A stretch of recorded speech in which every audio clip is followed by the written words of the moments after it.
At the end of chapter 1, Naomi has returned with Ruth to Bethlehem. She reports that the Lord Almighty has been harsh to her, a claim she makes twice, and that they should no longer call her pleasantness, but bitterness.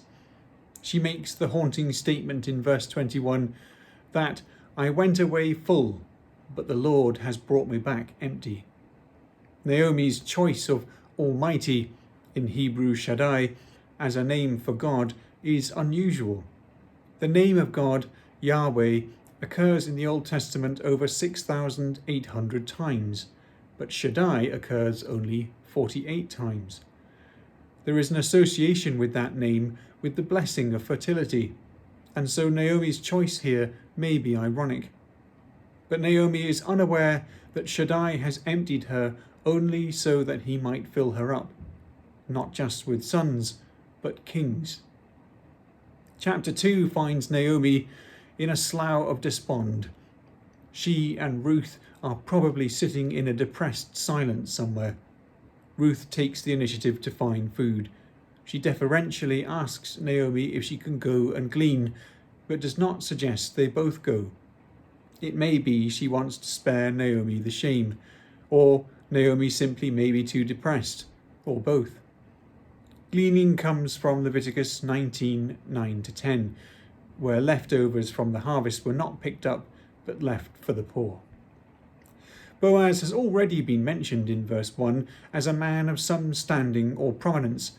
His name means, in him is strength.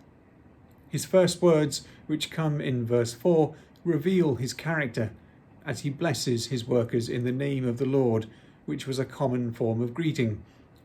As the wealthy and important owner of this estate, he did not need to greet them, but he takes note of them, as he will of Ruth.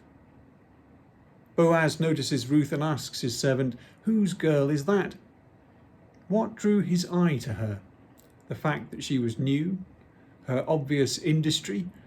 You might expect some comment about her appearance, but there is no description of it. We are left to wonder at the dimensions of Boaz's interest in Ruth. His question, though some modern commentators sniff at it as patriarchal, is really asking, to which family does she belong? There are no autonomous individuals like today.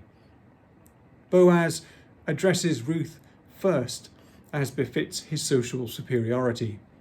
He has an old-fashioned manner of speaking, perhaps a bit like speaking in King James English. Naomi also has this manner, conveyed in the subtleties of the Hebrew, and it implies they are from the same generation. He, like Naomi, also calls Ruth my daughter, which in Boaz's case particularly highlights the age difference. Boaz has made several very generous provisions for Ruth. She is to stay in the strip of the field which belongs to him. Poor people could wander all over the strips which belong to different family members, but Boaz wants her close by.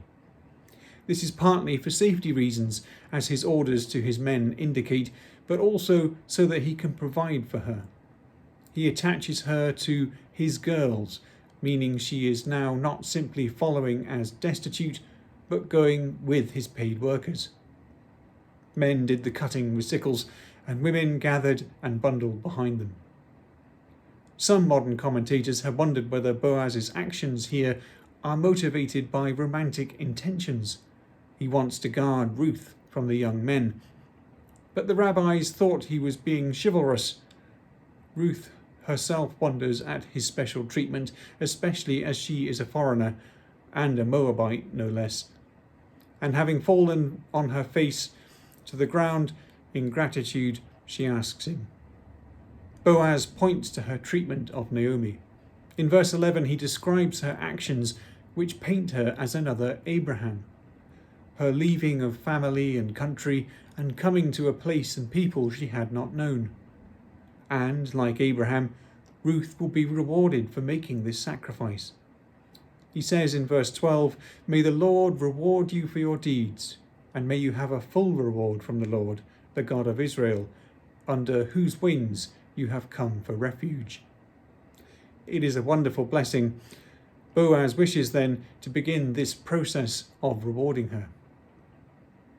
In verse 20, after Ruth has returned with a very large amount of barley, Naomi is greatly revived in spirit and now blesses the Lord for his kindness. But it's not the quantity of the barley alone which is so stimulating to her hopes and gratitude. It's the fact that Boaz is not just any relative, but a kinsman redeemer. This means he is close enough of a relative to have obligations to redeem them from certain dire straits, such as redeeming land which had to be sold, or, in the case of murder, to take blood vengeance. Naomi instructs Ruth to stay with Boaz's girls, which she does, until the harvest is concluded and Ruth returns home with nothing now to do.